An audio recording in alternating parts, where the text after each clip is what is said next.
Bonjour à tous, je vais vous parler aujourd'hui des procédés de fabrication additive métallique par laser, en insistant sur les principes physiques mis en jeu dans ces différents procédés. Donc, je m'appelle Patrice Père et je travaille à l'École des Arts et Métiers au laboratoire PIM, dans un groupe, le groupe laser, donc qui travaille sur ces différents procédés de fabrication additive métallique. Donc, ce cours sera divisé en trois grandes parties. Une première partie au cours de laquelle j'évoquerai des généralités sur les lasers et l'interaction laser-matière. Une seconde partie qui sera consacrée au procédé LMD de fusion de poudre projetée. Je fais partie donc des procédés de dépôt d'énergie dirigée. Et puis une troisième partie qui sera consacrée donc au procédé de fusion lit poudre par laser, LPBF, Laser Powder Bed Fusion, connu également sous le nom de SLM. Voilà le programme. Donc on va commencer avec les lasers et l'interaction laser-matière.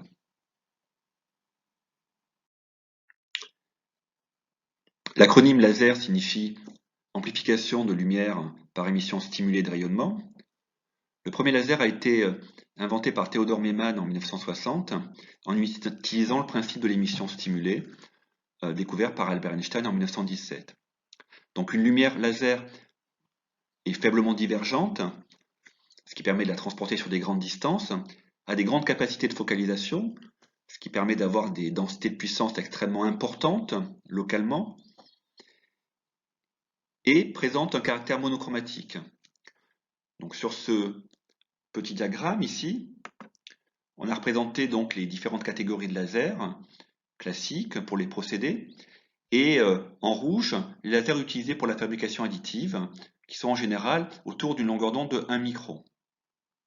Typiquement, les lasers utilisés pour la SLM, le procédé lit-poudre, sont des lasers fibres à 1,07 micron, des lasers ytterbium YAG, et puis les lasers utilisés pour le procédé DED, LMD, sont souvent des lasers diodes autour de 0,8-0,9 microns ou des lasers néodymiag à 1,06 microns. Et vous avez ici un exemple de transition énergétique correspondant à l'émission laser à 1,06 microns, typique de l'ion néodyme qui dope un barreau de YAG. Les lasers peuvent fonctionner en régime continu ou en régime pulsé. En général, en fabrication additive, la puissance est maintenue de façon constante dans le temps, donc on est en régime continu. Et on peut également avoir des régimes pulsés pour lesquels on a des trains d'impulsion comme ça séparés d'une période T avec une durée d'impulsion laser T laser. L'énergie par impulsion dans ce cas-là est égale à l'intégrale de la puissance multipliée par le temps, et on peut définir en régime pulsé des notions de puissance moyenne, produite de l'énergie par impulsion multipliée par la fréquence, et des notions de puissance crête, énergie divisée par la durée d'impulsion laser. L'intérêt du régime pulsé peut se trouver dans certains cas pour stabiliser les zones fondues, en fabrication additive en particulier. Différentes distributions spatiales de puissance peuvent être obtenues avec les lasers industriels. En général, en sortie de cavité, on est en mode gaussien, avec une distribution qui a cette forme-là, et un maximum d'intensité, de densité de puissance en milieu de tâche laser. Avec cette formulation analytique, là, le rayon laser est considéré à 1 sur E carré. Et puis on a également possibilité d'avoir des faisceaux homogènes avec une distribution uniforme, top hat, pour lequel la distribution donc peut être représentée par le rapport entre la puissance incidente et la surface du faisceau. L'intérêt de ces deux distributions est discutable selon les cas. Le problème de la distribution gaussienne peut être qu'on a un maximum d'intensité, donc un maximum de température au corps de la tâche, qui peut entraîner des vaporisations excessives. Un laser est également défini par sa caustique, ou l'enveloppe des rayons lumineux, comme défini ici, et par son plan focal, selon l'axe de propagation du rayonnement. Donc au niveau du plan focal, le rayon est minimum, R0, et donc est proche de la limite de diffraction du faisceau. Et puis de part et d'autre de ce plan focal, on peut définir une longueur de Rayleigh, la longueur de Rayleigh étant la longueur pour laquelle le rayon laser est multiplié par racine de 2. Donc sur ces deux longueurs de Rayleigh, de part et d'autre du plan focal, le faisceau est globalement fortement concentré, et à la longueur de Rayleigh, sa surface est multipliée par 2. Puis l'angle θ ici correspond à la divergence sur l'axe de propagation du rayonnement. Lorsqu'on focalise le faisceau, on va passer par des systèmes optiques, et en particulier par une lentille, une fθ par exemple, en SLM. Le diamètre minimum du faisceau qu'on va pouvoir obtenir, globalement, peut être estimé grossièrement par cette formulation-là, pour lequel la distance minimale qu'on peut obtenir va augmenter avec la longueur focale, avec la longueur d'onde également, et va diminuer avec le diamètre incident. Donc globalement, pour obtenir un faisceau le plus concentré possible, il faut travailler avec des diamètres incidents importants et des distances focales courtes.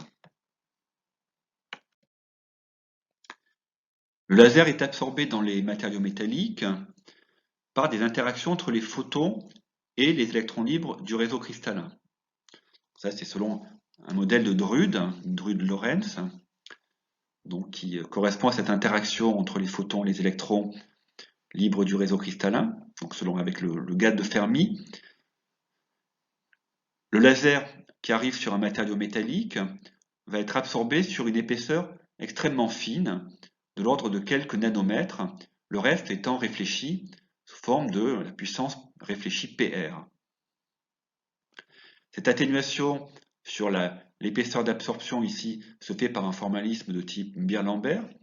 Donc le rayonnement connaît une extinction ici donc sur une profondeur égale à 1 sur alpha, avec alpha le coefficient d'absorption de cette loi de Beer-Lambert, qui est directement lié au coefficient d'extinction de ce rayonnement.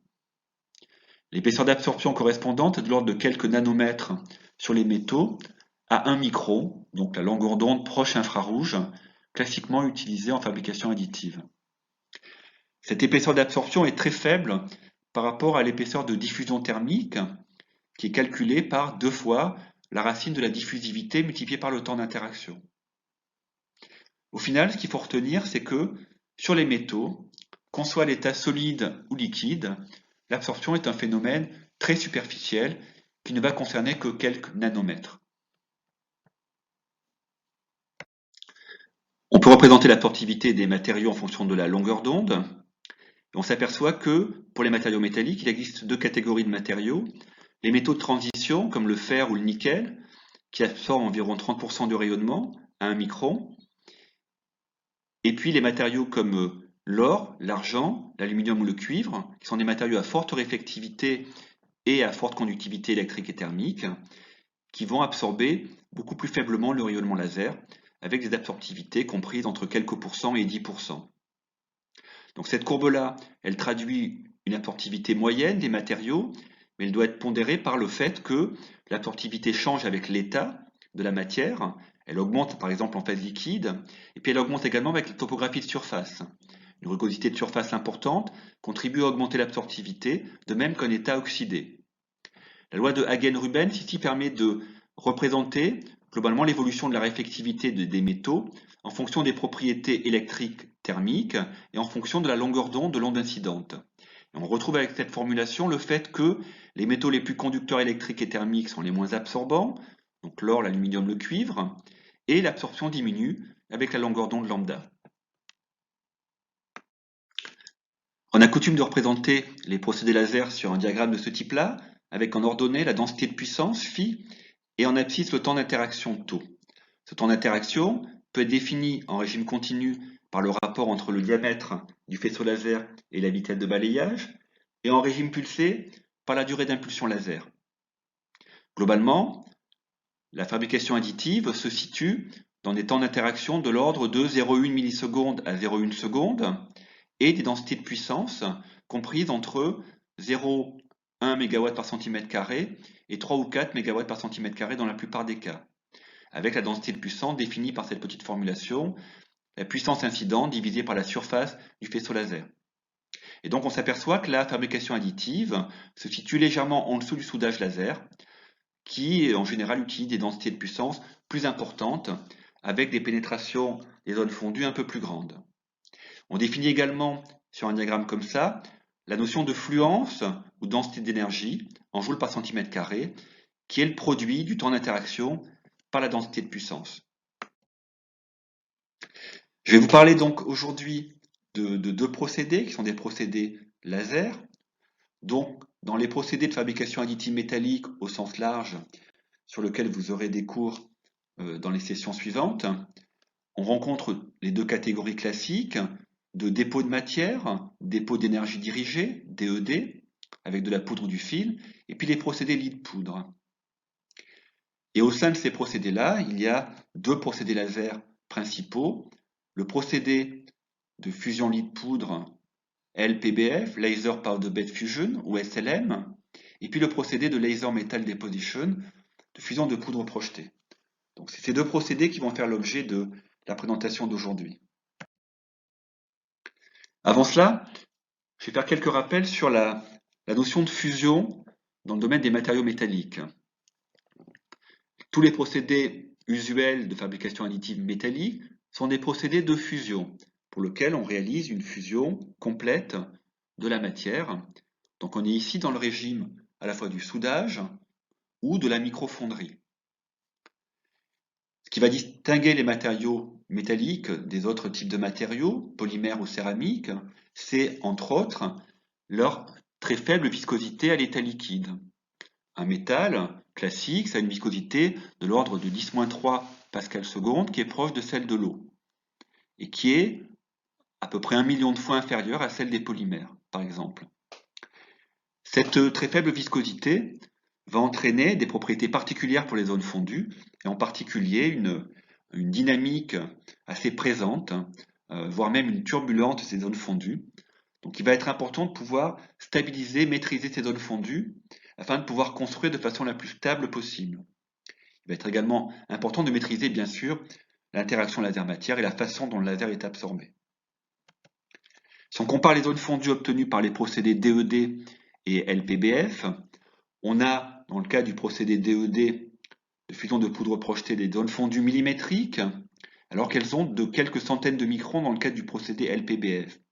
Par ailleurs, la vitesse de balayage avec ce procédé-là, LMD, DED, est beaucoup plus lente, de l'ordre du centimètre par seconde, contre le mètre par seconde en LPBF. Il en résulte des temps d'interaction beaucoup plus courts avec le procédé lead-poudre, qui entraîne des vitesses de refroidissement beaucoup plus importantes, environ 1000 fois plus importantes, en fusion lead-poudre qu'en fusion de poudre projetée. Donc ces vitesses de refroidissement, millions de Kelvin par seconde, vont entraîner des microstructures particulières que vous reverrez dans les cours correspondants.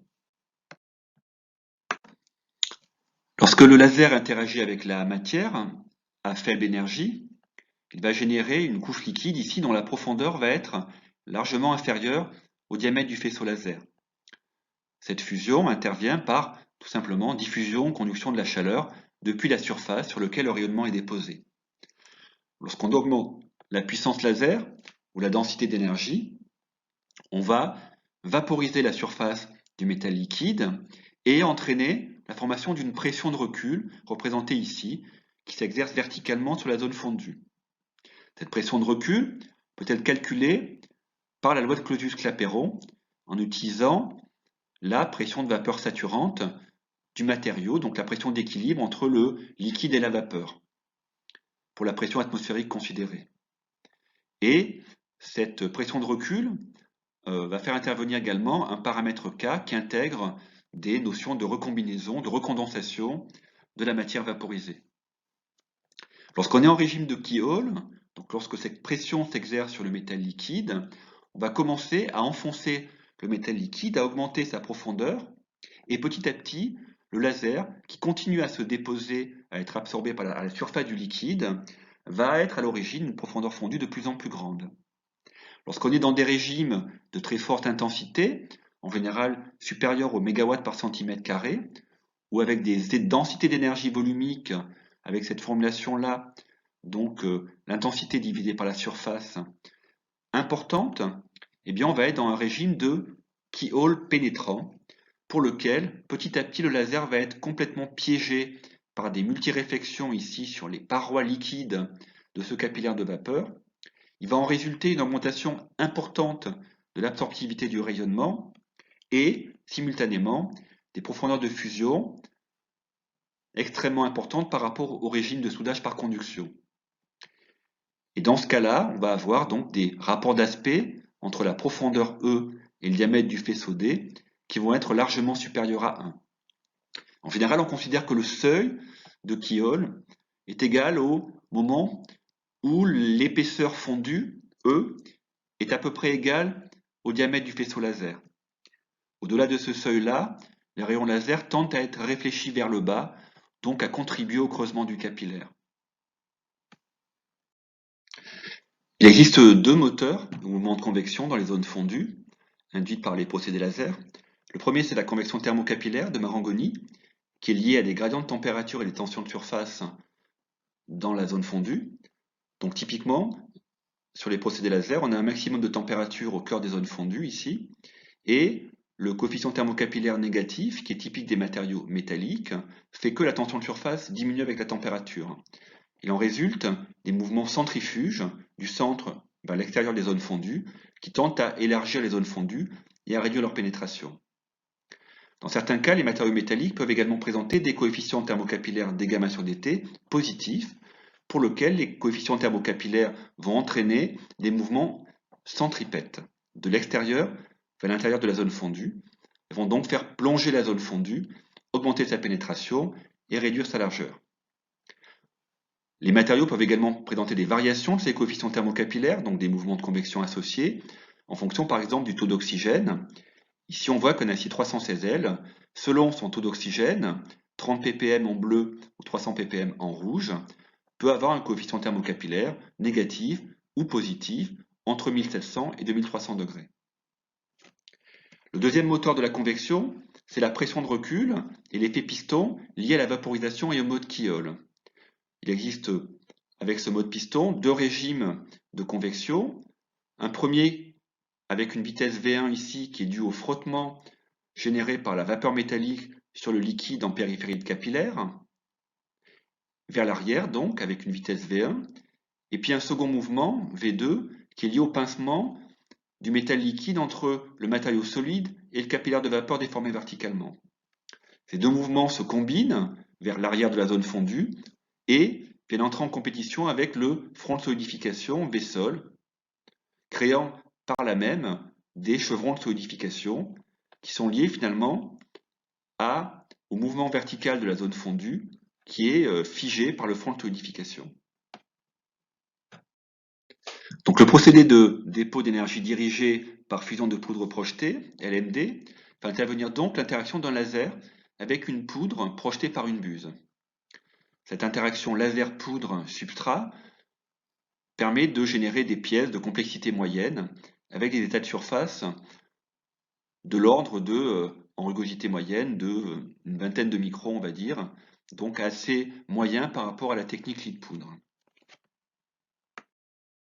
Alors ce procédé DED, comme représenté sur cette vidéo ici, fait donc intervenir une buse coaxiale au faisceau laser qui se met en mouvement par rapport à une surface de construction, la pièce qui est représentée ici, en général déplacée par une machine 5 axes.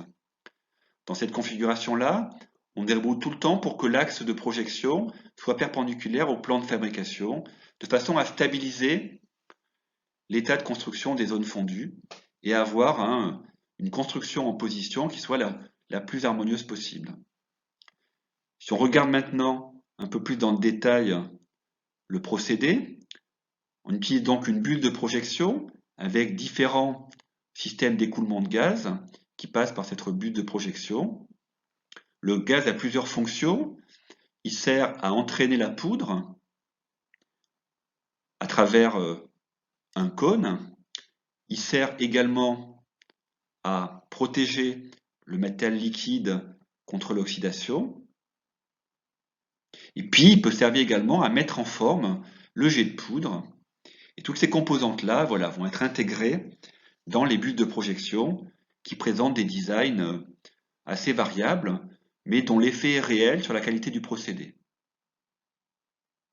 On peut définir, bien sûr, le bain liquide, une distance de travail, et puis une zone de dilution qui correspond à la profondeur qui va être refondue dans la couche précédente.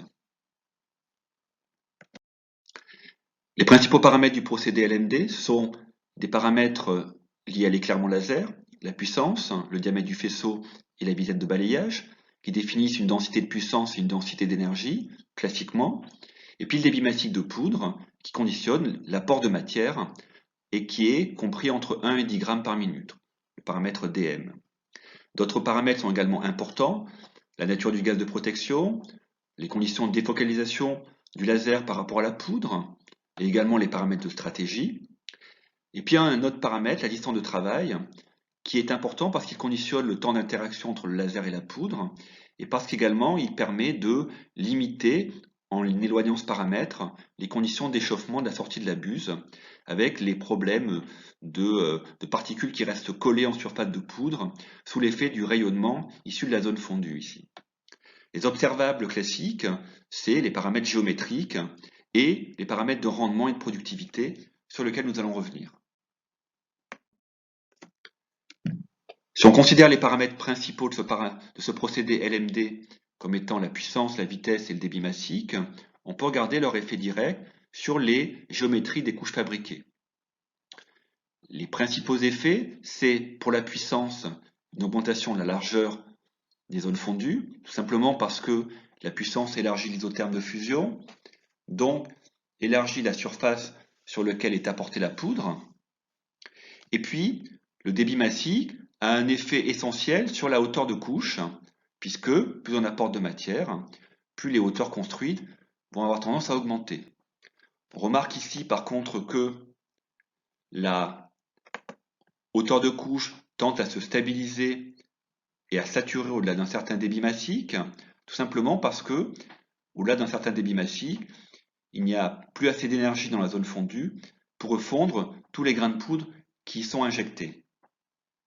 La vitesse a un effet particulier sur ce procédé LMD, puisque elle va avoir à la fois un effet sur l'apport énergétique, sur l'apport de matière. Lorsque la vitesse augmente, l'apport énergétique va se réduire, donc l'isotherme de fusion va être plus étroit, et la largeur des couches va se réduire. Lorsque la vitesse augmente, l'apport de matière va être moins important, l'apport dm sur V, là en kg par mètre, donc les hauteurs vont être également plus faibles. Donc ce paramètre V est le paramètre le plus complexe en fusion laser LMD.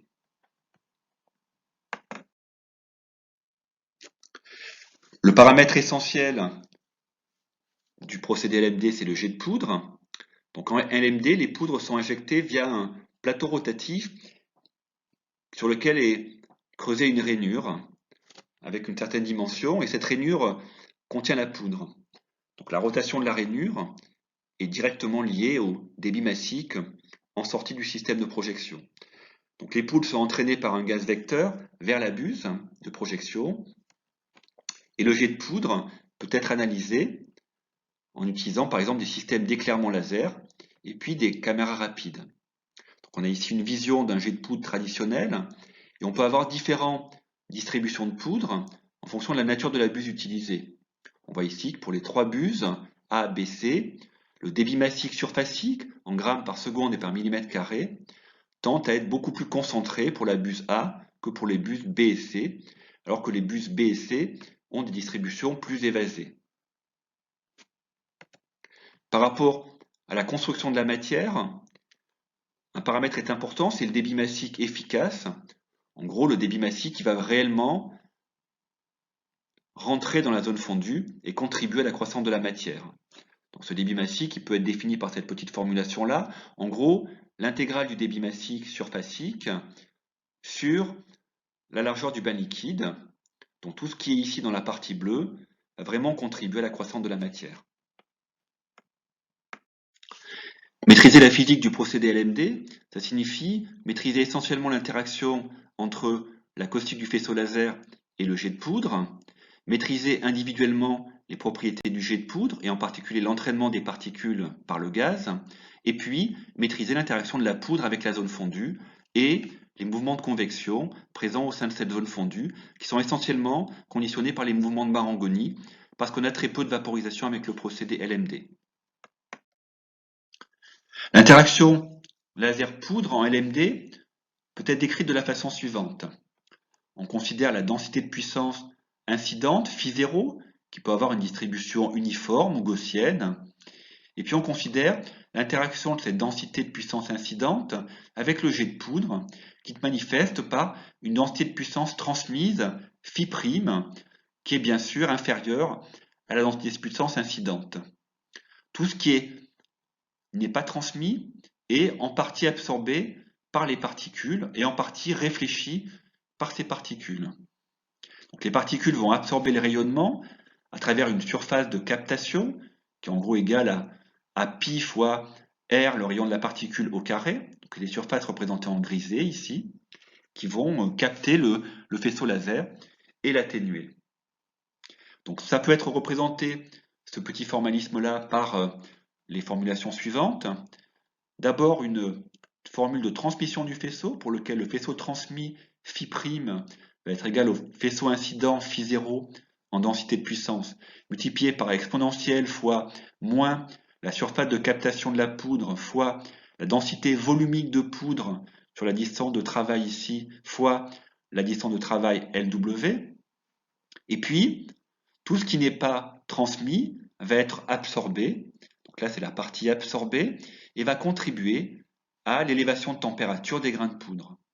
Donc ici, on va calculer la température pour chaque position du jet de poudre, et donc avec différentes concentrations en particules et différents éclairements laser, selon qu'on est sur l'axe d'interaction ou légèrement sur le côté.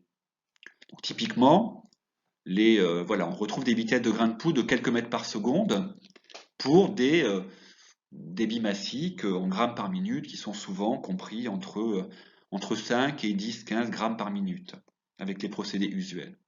Avec des formalismes comme ça, on peut calculer l'intensité, la densité de puissance absorbée, et on s'aperçoit que, par exemple dans ce cas-là, pour une densité de puissance qui a une forme un peu sphérique comme ça, donc on n'est ni gaussien ni topate, on est un peu sphérique, eh bien on va avoir une absorption qui va être relativement limitée et la majorité de la puissance qui va être transmise. Cette configuration-là est la plus usuelle en LMD, correspond donc à une configuration pour laquelle on va créer une zone fondue au niveau de la couche précédente ou au niveau du substrat, et on va y injecter de la poudre qui va être assez peu chauffée sur le temps de vol. Malgré tout, on peut calculer les températures des grains de poudre correspondants. Ces températures-là, calculées donc sur l'axe du rayon du jet de poudre, utilisent cette formulation-là. Il faut quand même savoir que cette formulation-là correspond à une température maximale des grains de poudre, essentiellement parce que d'abord on ne prend pas en compte le rayonnement, les pertes par rayonnement ou convection naturelle ou forcée des grains de poudre sur le temps de vol, mais également parce qu'on ne prend pas en compte les effets de masquage dans le jet de poudre. L'exemple caractéristique étant que ce grain-là, par exemple, va être masqué partiellement par le grain qui se trouve juste au-dessus, et donc son éclairement par le laser va être moins important que si les grains étaient complètement déconnectés sur leur temps de vol par rapport au faisceau laser incident. Donc on parle ici d'interaction entre le jet de poudre et la zone fondue. Cette interaction conditionne à la fois le rendement du procédé et également les hauteurs par couche. Le rendement peut être estimé assez facilement en considérant une approche géométrique pour laquelle on représente sur un plan le jet de poudre, représenté par le cercle ici, et le contour de la zone fondue en rouge. La surface d'interaction, représentée en bleu, correspond à la zone sur laquelle la poudre va alimenter la zone fondue et contribuer à la croissance de la matière. À partir de ce genre d'approche géométrique, on peut calculer un rendement d'interaction, représenté en bleu ici, qui est un rendement en gros de captation de la poudre, et on peut comparer ce rendement qui augmente avec les dimensions de la zone fondue et avec la largeur de la zone fondue E. On peut comparer ce rendement avec un rendement obtenu par pesée, pour lequel on va estimer sur un nombre de couches n la masse correspondante en comparant cette masse pesée par rapport au volume de poudre projeté. À partir de ce genre de considération, on peut également calculer les hauteurs par couche avec une approche équivalente ou avec un modèle simplifié pour lequel on va pouvoir estimer la hauteur delta H avec cette petite formulation qui fait intervenir le rapport taille de zone fondue sur vitesse, donc c'est un temps d'accumulation de la poudre ici, et puis le débit massique efficace qui va réellement contribuer à la croissance de la matière. Et on retrouve avec ce genre d'approche le fait que la hauteur de couche, delta H, va être inversement proportionnelle à la vitesse de balayage, puisqu'on voit ici que une hauteur de couche de 0,5 mm est obtenue avec une vitesse de 0,4 m par minute, alors qu'une hauteur 4 fois plus importante est obtenue avec une vitesse 4 fois plus faible. Deux exemples de construction LMD, deux murs en titane, en TA6V, un mur élaboré avec une puissance de 320 watts, un mur avec une puissance de 500 watts. Et on voit ici que la puissance tend à augmenter la largeur des cordons, logiquement, avec donc en évasant l'isotherme de fusion, en l'élargissant. Et on retrouve bien également le fait que l'augmentation de puissance, de vitesse plutôt, tend à diminuer les hauteurs par couche. Ce qui est intéressant de constater, c'est que par contre, la puissance, en général, peu d'effet sur les hauteurs par couche, mais ce paramètre-là va beaucoup dépendre en fait de la forme du jet de poudre et de la distribution massique au centre du jet de poudre. Concrètement, des jets de poudre avec des fortes concentrations au cœur du jet vont pouvoir beaucoup modifier les hauteurs par couche en fonction des dimensions des zones fondues. Quelques mots sur les cycles thermiques. Le procédé LMD met donc en œuvre des cycles thermiques classiques en fabrication additive avec quelques cycles de fusion-solidification en chaque point de la matière, avec des vitesses de refroidissement de l'ordre de 1000 Kelvin par seconde, suivi d'un revenu thermique lorsque le point de mesure de la température, représenté ici, va petit à petit s'éloigner de la zone fondue, ou plutôt quand la zone fondue s'éloigne du point de mesure. Donc ce qui est représenté ici, c'est donc la température ponctuelle à cet endroit-là, et on voit bien qu'on a ces trois cycles de température ici, qui dépassent la température de fusion du TA6V, 1650, et que petit à petit, quand la zone fondue s'éloigne de ce point-là, eh bien on va atteindre une température de revenu qui va atteindre sur le TA6V, dans ces conditions-là, plusieurs centaines de degrés Kelvin, et donc il peut avoir vraiment une incidence sur les propriétés microstructurales de la pièce finale.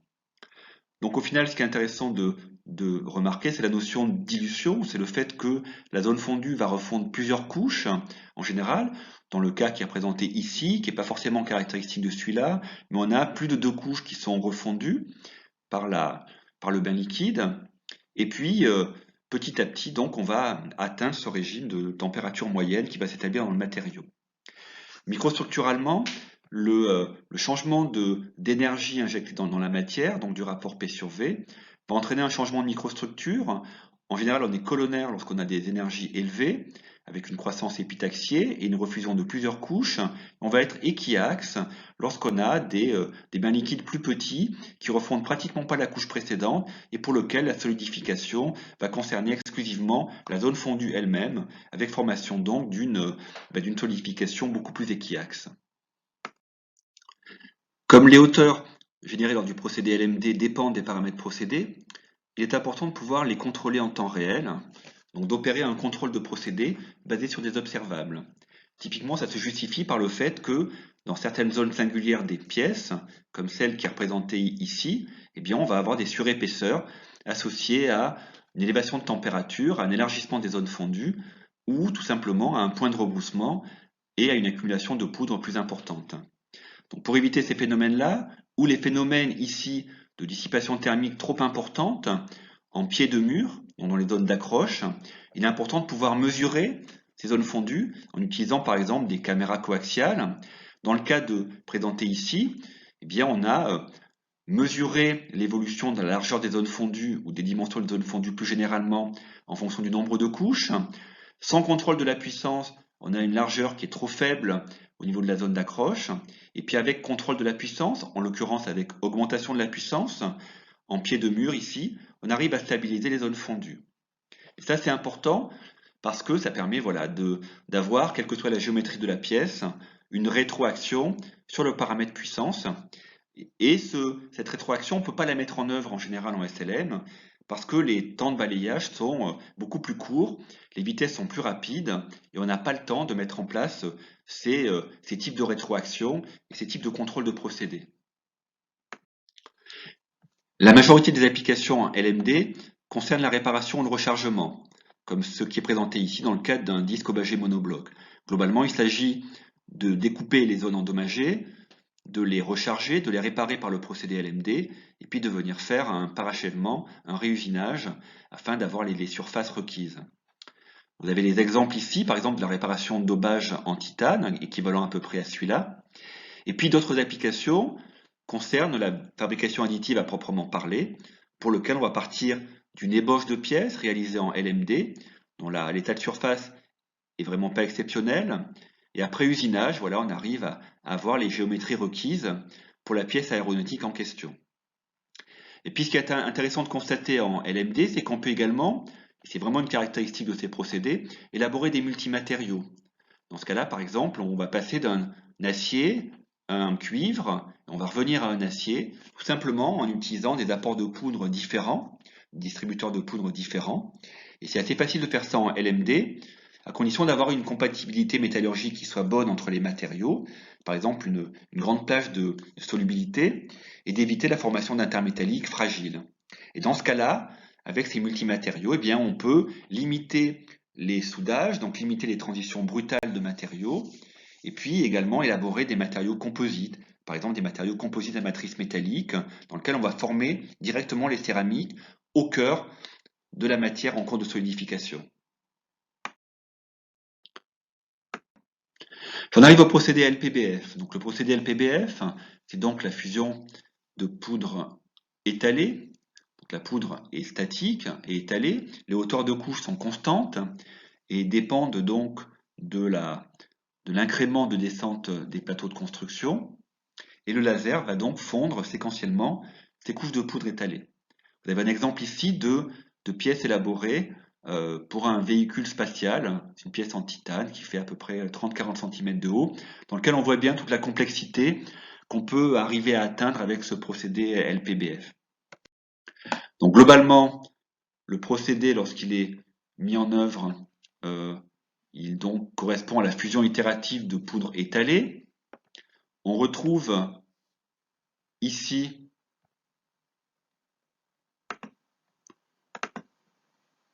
sur cette petite vidéo donc la fusion du lit de poudre en temps réel avec un gaz de protection latéral qui a pour vocation d'éjecter les éjections de métal liquide et puis de nettoyer l'atmosphère qui se trouve au-dessus de la zone d'interaction.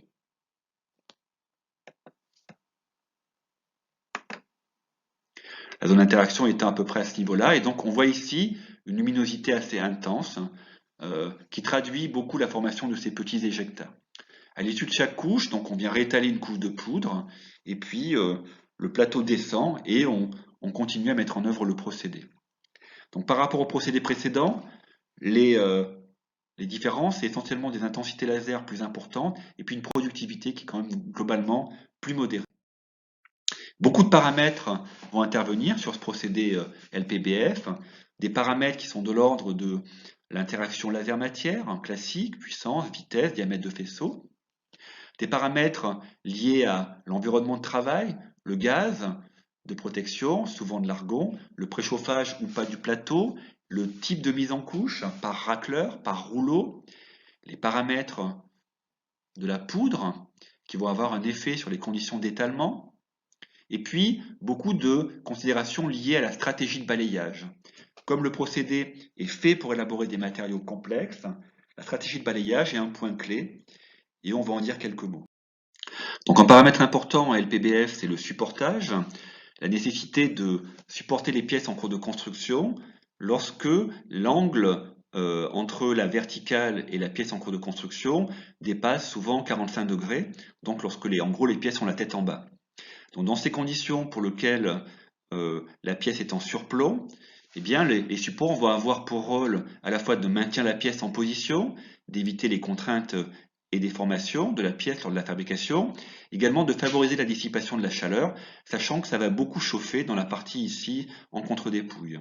Le problème de ces supports, c'est qu'ils sont complexes à positionner, ils sont longs à enlever, donc qui correspondent à des étapes supplémentaires pour le procédé qu'on cherche à éviter au maximum. Donc pour limiter le supportage, il y a plusieurs possibilités. Ça passe par exemple par la possibilité de compacter le lit de poudre en utilisant un rouleau au lieu d'un racleur, ce qui permet d'améliorer la conduction thermique via une meilleure compacité du lit de poudre, mais également de maintenir un peu mieux le bain liquide en position. Et puis on peut également utiliser des stratégies comme les stratégies downskin, un peu plus froides, dans les zones qui sont situées au-dessus du surplomb, par exemple en réduisant la puissance ou en augmentant la vitesse, dans ces zones ici qui sont vraiment positionnées au-dessus de la zone qui a la tête en bas. Et puis il existe également des développements récents, par exemple dans la société Vélo 3D, pour lequel ils arrivent à limiter au maximum le supportage avec des améliorations apportées au procédé dont on ne connaît pas encore bien les tenants et aboutissants. Alors, la stratégie de fabrication est un point clé en LPBF. Le faisceau laser est en général mis en mouvement par une tête scanner qui est équipée de miroirs galvanométriques. Donc ces miroirs se déplacent à grande vitesse et permettent de déplacer le faisceau sur des stratégies extrêmement complexes avec des vitesses de l'ordre du mètre par seconde et avec une précision qui est inférieure au micron. Lorsqu'on met en œuvre classiquement un procédé LPBF ou SLM, en général on commence par réaliser un contour ou plusieurs contours et puis on procède à des opérations de remplissage pour venir fondre la partie interne de la zone qu'on veut construire. Plusieurs stratégies existent pour faire ce remplissage, des stratégies lignes ou bandes, avec en général des stratégies aller-retour comme ça, des stratégies échiquier ou damier, pour lesquelles on va discrétiser la zone à remplir par des petites parties individuelles, et puis des stratégies un peu différentes, comme des stratégies comme ça concentriques, ou des stratégies encore plus alambiquées comme celle-là, qui permettent de fondre un certain volume de matière avec différents types de déplacement du faisceau laser. L'objectif principal lorsqu'on développe une stratégie de fabrication en SLM, ça va être de développer la meilleure densification possible, mais également de savoir maîtriser la thermique du procédé. Et souvent, le compromis entre densification et échauffement n'est pas forcément simple à trouver. Globalement, maîtriser la thermique du procédé, ça passe souvent par le fait de changer de point de départ pour les couches de fusion. Également, lorsqu'on change de couche, de réorienter l'axe de fabrication, donc d'imposer des angles de rotation. Par exemple, dans ce cas-là, un angle de 90 degrés. Dans ce cas-là, c'est des angles avec des valeurs un peu plus faibles, peut-être de l'ordre, par exemple, de 16 degrés, ou un peu moins, entre chaque couche. L'objectif étant que le début des couches de fusion ne soit jamais au même endroit et l'orientation du lasage soit le plus multiple possible.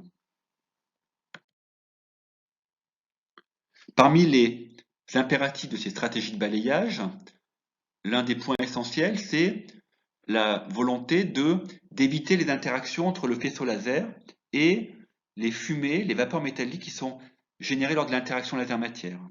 Comme on est en régime souvent de Keole, on a de la vaporisation, on a également des éjections de métal liquide sur lesquelles je reviendrai juste après. Et afin d'éviter que le laser interagisse trop fortement avec cette fumée, en général, les stratégies de fabrication mettent en œuvre une progression du lasage en direction du flux de gaz. Le flux de gaz ici, dirigé latéralement par rapport au plateau de construction, a pour vocation d'éloigner la fumée et les éjectats du plateau de fabrication, mais également de l'acoustique du faisceau laser. Donc au sein de chaque pièce, en progressant vers le gaz et entre chaque pièce individuellement, donc sur le plateau, en lasant la partie opposée au gaz et en se rapprochant petit à petit du gaz d'assistance latérale, du cross-jet, eh bien on va pouvoir éviter le plus possible cette interaction entre le laser et les fumées. Ici, on a représenté ces fumées condensée et on voit que dans cette fumée, dans cette vapeur métallique, on a des petites particules en suspension qui font quelques nanomètres à quelques dizaines de nanomètres et qui peuvent interagir avec le faisceau laser incident. Derrière ces notions d'interaction laser-vapeur, il y a également des notions de direction de balayage interdites pour lesquelles, dans les machines de LPBF, les machines de SLM, eh bien, le constructeur va déconseiller certaines orientations qui sont susceptibles de favoriser l'interaction entre le laser et la vapeur, donc de gêner l'absorption du rayonnement et de diminuer les profondeurs fondues. L'utilisation de grandeur énergétique permet d'unifier les paramètres procédés en LPBF, et en particulier de combiner les notions d'éclairement laser avec le déplacement du faisceau. La première densité d'énergie qu'on peut définir, c'est une densité d'énergie instantanée qui correspond en gros au rapport entre la densité de puissance laser et la vitesse. On utilise en général cette formulation de DEV instantané en joule par millimètre cube parce qu'elle peut être reliée directement aux profondeurs fondues. Les modèles analytiques récents en monocordon montrent une dépendance linéaire de la profondeur fondue à ce VED instantané. Par contre, cette formulation ne représente que la fusion monocordon et n'intègre pas bien sûr les recouvrements entre cordons, donc le caractère additif de la fabrication. La deuxième formulation, il en existe beaucoup d'autres, mais en tout cas cette formulation-là, qui est largement utilisée dans les articles sur la fabrication additive, permet de définir donc un apport énergétique moyen dans le matériau à travers le rapport entre la puissance, la vitesse de balayage, l'écart vecteur et la hauteur de couche. Donc là on intègre la plupart des paramètres qui constituent une fabrication additive et cette formulation permet de définir un cycle thermique moyen vu par la pièce. Par contre, elle a un problème, c'est qu'elle n'intègre pas le temps de refroidissement, et en particulier, ce temps de refroidissement, il est dépendant du nombre de pièces, du temps de pose, du temps d'étalement de la poudre, et ça, c'est pas du tout intégré dans cette considération-là. Par contre, ça permet globalement d'avoir une idée sur les différents de températures qu'on peut avoir au niveau des pièces construites à nombre de pièces et temps de pose équivalent. Il existe différents régimes d'absorption en LPBF selon qu'on est sur un lit de poudre, sur un matériau liquide ou sur un matériau en régime de Kiol. Classiquement, lorsqu'on est sur un lit de poudre, le laser va être réfléchi sur plusieurs grains de poudre, comme ça, il va petit à petit s'éteindre dans le lit de poudre. Donc on peut représenter cette absorption moyenne d'un lit de poudre avec cette petite formulation-là, pour lequel l'absorption du lit de poudre dépend de l'absorption individuelle des grains de poudre. Donc on arrive à voir que globalement, sur un acier 316L par exemple, on a des niveaux d'absorptivité qui vont être de l'ordre de 60-70% sur le lit de poudre par rapport à une absorption du solide qui est plutôt de l'ordre de 30 à 35%. Lorsqu'on passe à l'état liquide, à faible densité d'énergie, on a donc une absorption qui se fait à la surface du matériau et on retrouve l'absorptivité classique d'un liquide d'acier inoxydable autour de 30-35%. Lorsqu'on repart en régime de capillaire de vapeur à haute énergie, on va retrouver un régime d'emprisonnement de faisceau, ce coup-ci par des multiréflexions sur les parois du capillaire. Et on retrouve ici donc ce régime de piégeage du rayonnement qui peut être traduit par un modèle géométrique comme celui développé par exemple par Gouffet à la fin de la guerre, là, qui considérait le cas d'un corps noir absorbant avec une certaine géométrie qui peut être représentatif d'un capillaire de vapeur, avec delta S ici qui serait le diamètre du faisceau, plutôt le diamètre du faisceau, le diamètre du bas du capillaire de vapeur, S le diamètre en entrée de capillaire de vapeur, et puis delta oméga ici, l'angle d'ouverture de ce capillaire. Donc on arrive à retrouver par cette formulation-là l'évolution de l'absorptivité en fonction de l'énergie et en fonction surtout de la dimension et la géométrie du capillaire de vapeur. Je vous ai parlé déjà d'éjection de métal liquide. En SLM, en LPBF, la vaporisation et le mode de Kiol entraînent vraiment des mécanismes physiques particuliers. Le premier, donc, c'est les éjections de métal liquide qui sont directement liées à la présence du capillaire de vapeur et à la friction de la vapeur métallique. mais pas uniquement. Ces mécanismes d'éjection sont également liés en partie, selon des formalismes récents, au phénomène de dénudation qui se produisent au bord des cordons. Lorsqu'on fait de la LPBF, chaque cordon individuel eh bien, va être accompagné de la formation d'une petite zone dénudée en périphérie de ce cordon. Cette zone ne contient plus de poudre, ou en contient beaucoup moins, et cette poudre a été attirée vers la zone fondue par des mécanismes de recirculation latéraux comme ça.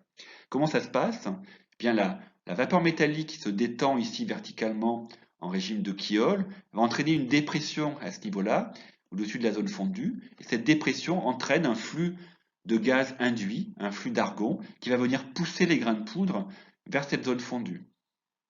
Ces grains de poudre vont être soit incorporés dans la zone fondue, soit ils vont être entraînés par le flux de gaz, et soit ils interagissent avec le faisceau laser, auquel cas ils vont beaucoup chauffer, ils vont se liquéfier, soit ils vont juste être cisaillés et être éjectés par l'écoulement de vapeur verticale.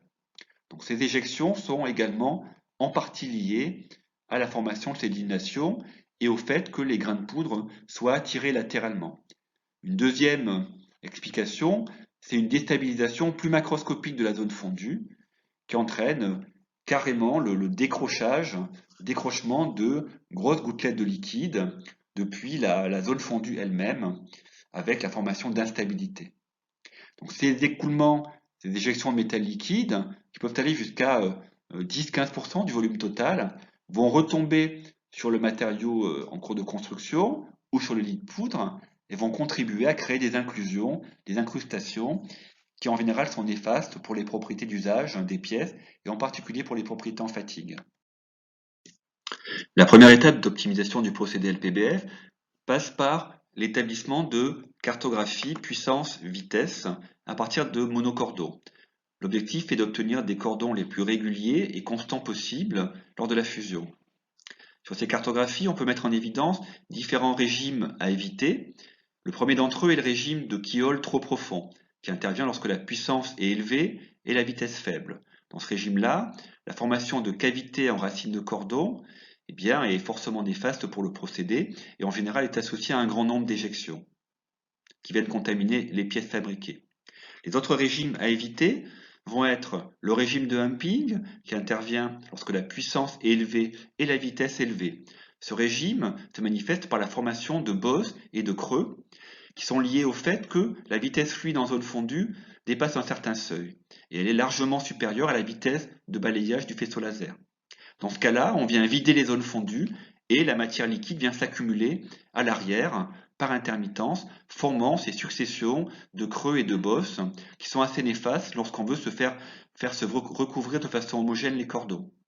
On peut définir un seuil de humping ici en termes de vitesse qui montre que la vitesse au-delà de laquelle on va avoir la formation de ce humping dépend du rapport entre longueur et largeur du cordon et dépend également de la tension de surface gamma liquide gaz au niveau de la zone fondue.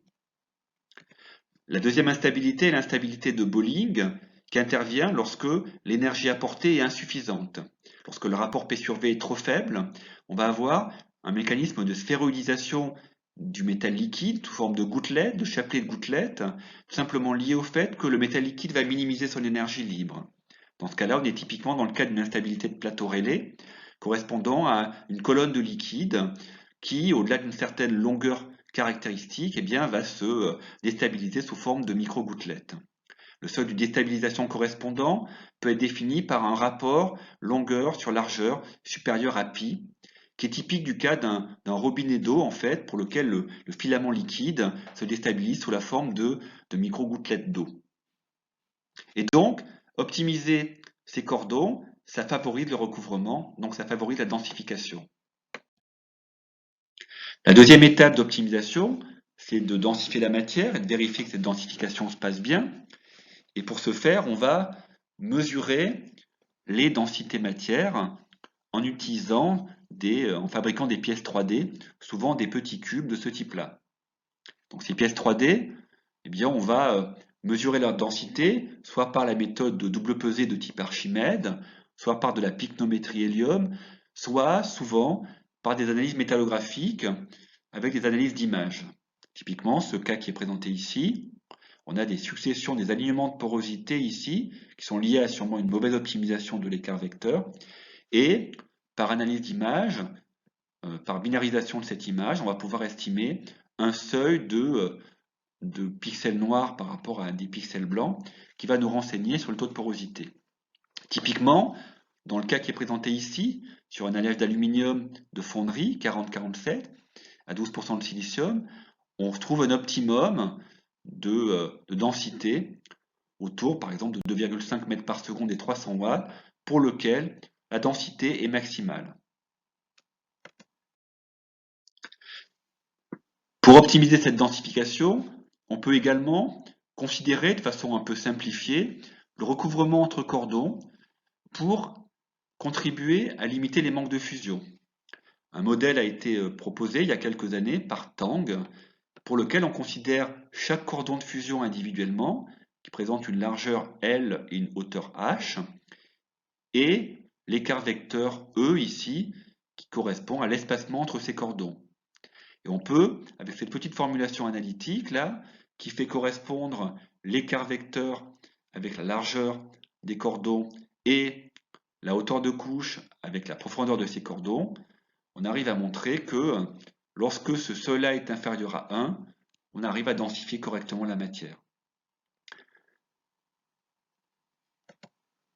Au final, l'optimisation de ce procédé montre que, globalement, le cas le plus critique à éviter, c'est souvent les manques de fusion qui interviennent à vitesse élevée, donc à énergie P sur V trop faible, mais que lorsqu'on va au-delà d'un certain seuil d'énergie, donc lorsqu'on diminue trop fortement la vitesse, par exemple, on va avoir formation plutôt d'un régime de Kihol profond et d'un grand nombre d'éjections qui vont contribuer à, à générer des défauts au cœur du matériau qui sont très pénalisants pour ses propriétés finales.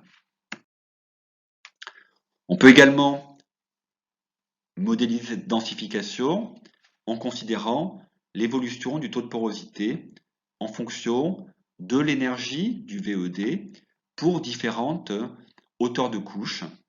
Et dans le cas qui est représenté ici, on a trois hauteurs de couches différentes, 30, 60, 100 microns sur un acier 316L, et on s'aperçoit que le taux de porosité va chuter au-delà d'un certain seuil énergétique, qui correspond en gros à l'énergie nécessaire pour fondre la hauteur de couche, et que la densification va être d'autant moins bonne que la hauteur de couche initiale va être plus importante. Tout simplement parce que le volume de gaz occlus dans le lit de poudre est plus important également. Et on peut représenter la densification avec un petit modèle de ce type-là, pour lequel on a le taux de porosité β% égal à un taux de porosité minimal, dépendant de la hauteur de couche, plus le VED seuil ici, divisé par le VED moins le VED seuil au carré. Donc on a une formulation du taux de porosité qui est en 1 sur VED carré, et qui colle assez bien avec des résultats expérimentaux, en tout cas dans le cas du 316L. À noter cependant, ce genre de courbe n'est valable que dans le cas d'un écart vecteur constant, ce qui est rarement le cas en LPBF. J'en ai fini.